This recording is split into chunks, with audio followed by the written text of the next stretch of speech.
Iyiphi into ebuhlungu ukuthi ube nentombi eyodwa? Iqolo. Kubuhlungu kabi ukusebenzisa iqolo endaweni eyodwa. Sengathi usebenza enkontrakini. Nakhona engaholeli. Ikuphi la ozizwa bengathi mhlambe awuphelele khona makuwukuthi nje unentombi yakho eyodwa? Iseqolo. La ngisuke ngingaphelele khona. Mangizohlalelwa isikweletu sokuthi mina fanele ngisatisfy umuntu oyedwa. Ngibe selfish ngeqolo. Laba abanye bona. Indaba njalo nina nihlezi njalo each and every time nifuna ukuthi ube nentombi yesibili. Intombi yesibili sukuyizolekelela le ethi senzele izolo. Intombi yesibili ngena lapho ekuthenini izolekelela wena.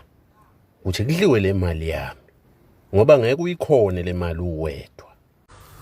Enanyanyisa kodwa abantu besilisa. Izolekelela wena. Kungabe ukuthi mina ngiyakhetha la emhlabeni ngipha umuntu oyedwa imali. Nina kuyanehlula ukudla imali yethu. Umuntu mayeyedwa. Niyamdinga umlekeleli enizodla nayo le mali.